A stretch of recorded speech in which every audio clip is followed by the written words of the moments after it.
and we see patients that come in, and we're basically their last resort. They've been to all the other naturopaths in the clinic. They've been to a whole host of medical doctors, and they've got signs and symptoms, irritable bowel symptoms, fibromyalgia, whatever. It's called the fat stack fuller syndrome. And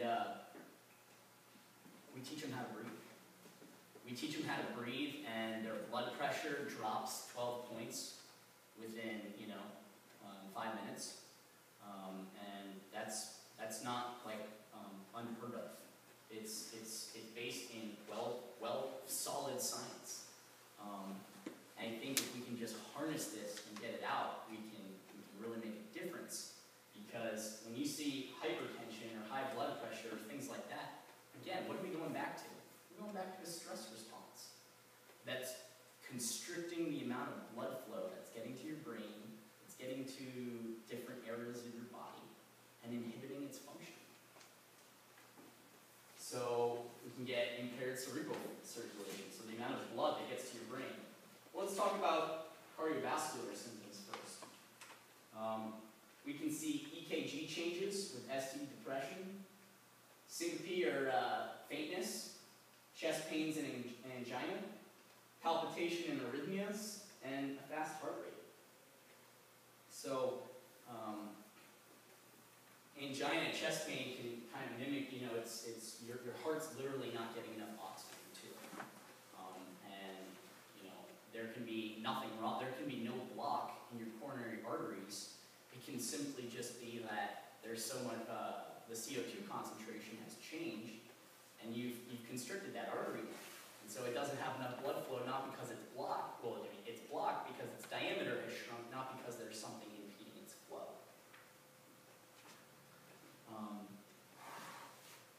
We talk about brain symptoms in neurology, and one of the big things that kind of stands out to me is anxiety and panic attacks.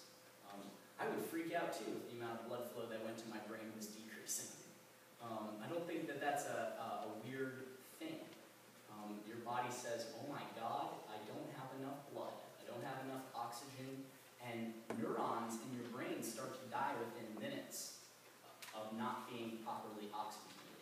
So they are on their, the edge of the cliff saying, hey, I need help. Numbness and tingling. Actually, I'll just say this as a really cool story. We actually, I induce hyperventilation syndrome in myself sometimes to experience some of these crazy effects, and my whole body would vibrate, and you would feel the tingling sensation down your arms if you did this for about 5 to 10 minutes of just hyperventilating at that kind of rate.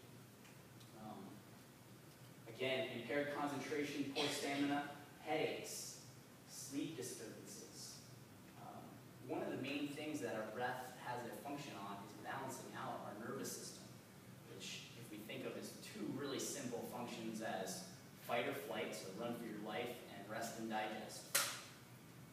And so if we're always in this fight or flight mode, we're not going to want to rest, because we're in a state of constant uncertainty. GI symptoms, again, another thing that's kind of interesting here. The big ones I want to point out here is gastroesophageal reflux and heartburn. Diaphragm has a very mechanical function on the esophagus and stomach connection. The esophagus goes through your diaphragm, and it's not like a normal sphincter. They say, oh, it's stomach acids leaking from your stomach back into your esophagus, right? Well, it's not a normal sphincter like the other sphincters in your body are. It actually has straight muscle fibers like this, or longitudinal like this, and your diaphragm contracts, and when it contracts, it cinches it off. Okay? And so that's an important mechanical action of closing that valve from the diaphragm contracting. The other thing, too, is that gastroesophageal reflux can also be caused by a lack of stomach acid. And so people are hypohydric, meaning they have low stomach acid. So air might be falling have white spots on your nails. You might have trouble absorbing your minerals and stuff. You might eat protein or some meat and you feel like your stomach just kind of sits in your stomach. And it does. And the reason is you don't have any stomach acid, or HCl here, to break your proteins down, which again is not only sensed by your stomach itself, but it also comes from your brain that sends a electrical signal down the nervous system to where your, what are called your parietal cells, and they secrete hydrochloric acid and say, hey, you've got proteins, time to break food down. Guess what? This only happens if you're in a calm and relaxed state. So, you ever been, running out the door and you just super rushed and stressed out and you just don't feel like your body doesn't want to digest food? Because it's going back to that stress response of sending blood away from the gut, increasing your heart rate, increasing your blood pressure, and doing the other things that I've already mentioned. So, the other one that I haven't mentioned here is, I'm going to talk about it in a second, later, is musculoskeletal pain. And that when we're in a constant state of pain, the threshold upon which we sense pain gets changed. And so that if you're stressed out, the level that you feel pain at fires sooner than if you were more relaxed. And so we can alter pain just by changing how our nervous system is sending those impulses back to our brain. So we have people that will come in and they don't feel good. They're in a constant state of pain, maybe a 6 out of 10. We'll work with them and we'll practice their breathing using specific biofeedback drills. And it'll go down to a 2 within 20 minutes. Not unheard of.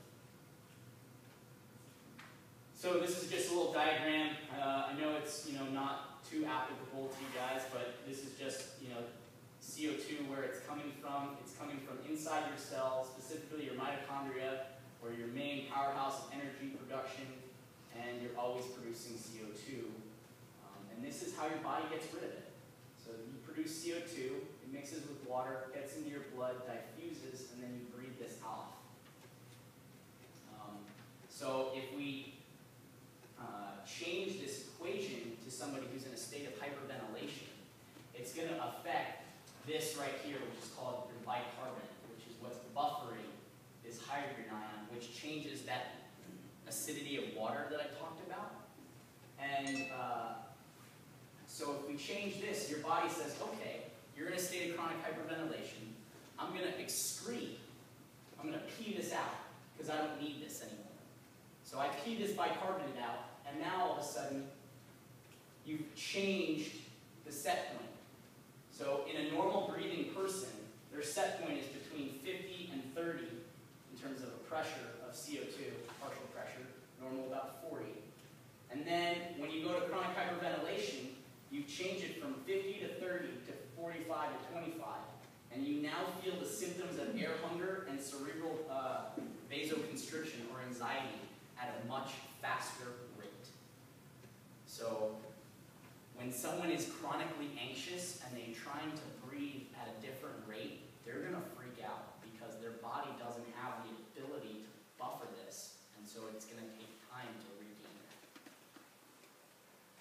And this is from a famous breathing textbook, and it says, as a consequence, a change in breathing towards normal, away from hyperventilation, may feel closer to suffocation than it would if the person possessed normal bicarbonate buffering capacity, which is that right there, which you just peed out, because it's gone, and so now they feel like they're suffocating. We've talked about the effects of breathing on the heart and the nervous system and a whole host of different systems. One of the most interesting one is what's called heart rate variability. Heart rate variability is an independent risk factor for cardiovascular disease and all-cause mortality, so death from basically anything. The greater your heart rate variability is, the better prognosis you have in every disease possible. And all it is this is your heartbeat and this is your heartbeat. So beat, beat, beat, beat. It's the time measured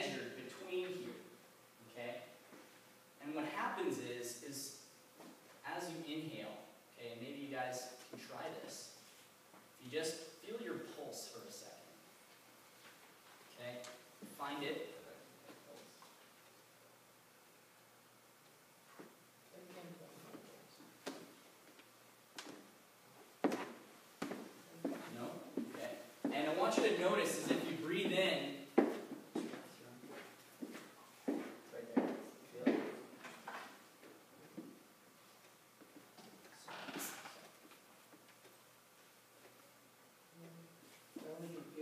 Okay, you can use that. If you breathe in, your pulse should speed up. And as you exhale, your pulse will slow down. If this is kind of hard right now to figure out, I suggest you can try it in a bathtub. And you can hear your heartbeat in the bathtub, when you're having a bath, right? And just try it for a couple times. I love doing it. It's really fun, actually. And when you breathe in, you like boom, boom, boom, boom. And then as you exhale, it does this. Boom, boom, boom. And so that change in variation between you inhaling and exhaling is called your heart rate variability. This was first really hit home in the 1980s, late 1980s, and they took people who had just suffered from a heart attack, and they wanted to look at the people who had the highest heart rate variability versus the people who had the lowest heart rate variability. And the people that had higher heart rate variabilities were had 2.5 times less likely to die from an all-cause mortality than the other group. So a super important thing, and it doesn't cost you anything. You just have to breathe differently and take control of a function that's naturally going on in your body, which is why I love talking about it. So this is the effects of diaphragmatic breathing on heart rate variability in ischemic heart disease patients with diabetes. I know it's kind of hard to see, but I'll just read it for you.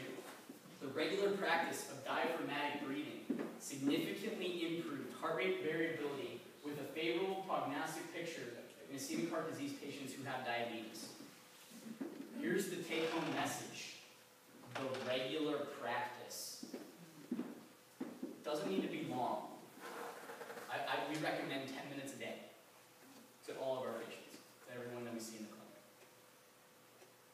And people get frustrated when it doesn't improve. We have heart rate variability monitors that we monitor with them, and they get frustrated over time. And I was studying some anatomy for an exam last year, and we were studying the bladder. And it's a really interesting story because when you're a baby, as soon as you've metabolized your mother's breast milk and that fluid reaches your bladder, it stretches it, and your bladder naturally contracts. And so you pee your pants. Okay? It's natural. But over time, you realize that it's not okay to pee your pants. And so something that was out of your control now comes into your control. But it took practice. You didn't do it right away.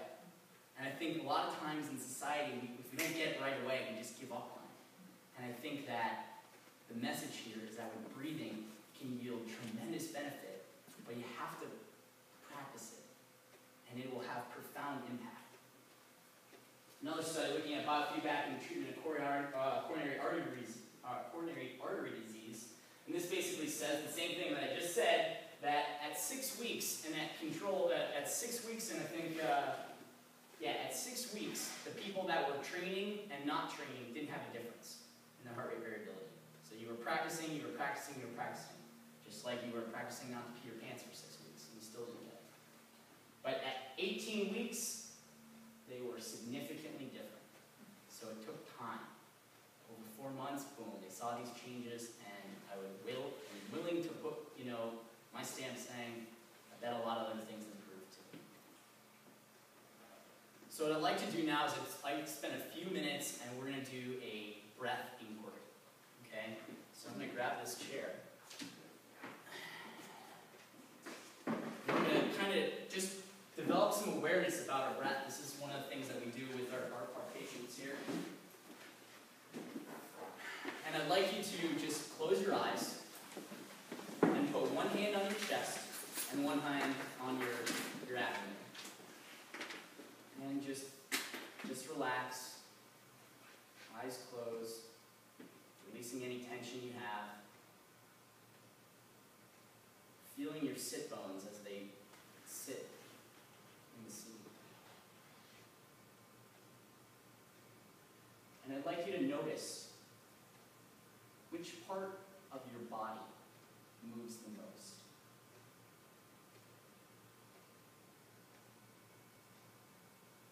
part breathes the most?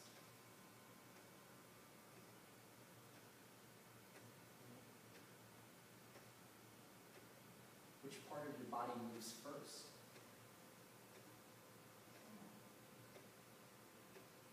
Which part of your body breathes first?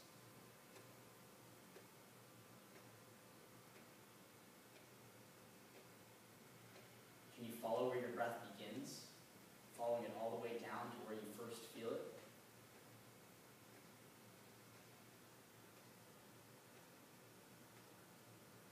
Notice, do you breathe in through your nose, through your mouth?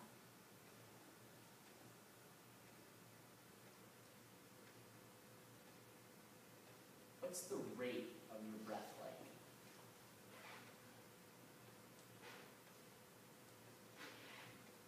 Is there a difference between the length of your inhalation and exhalation? See if you can follow that.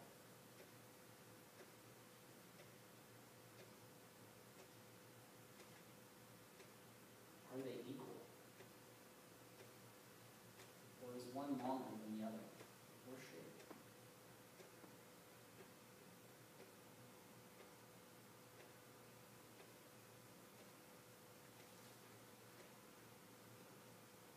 Are there any gaps or pauses that occur during your inhalation and exhalation? Do you pause, even for a millisecond, at the end of your inhalation or exhalation?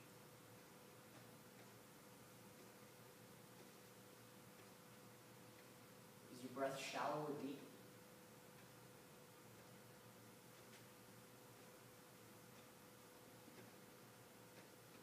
What's the consistency of your breath?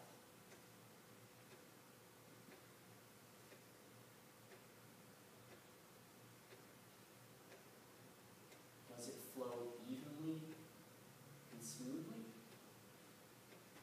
Or is it ragged and uneven?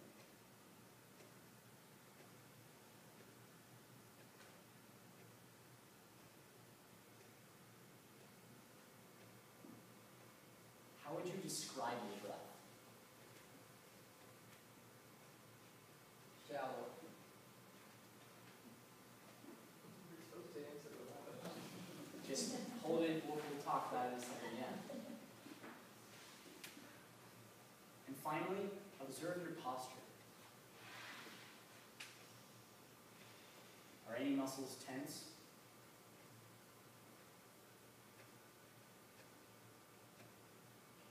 You can all relax. Just open your eyes.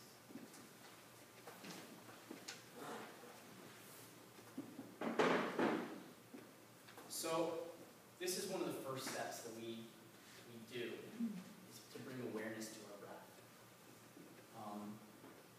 Did anybody notice anything interesting? I know it's hard to be a first person. Well, normally your breath would be shallow and you're just sitting here. If I want to go like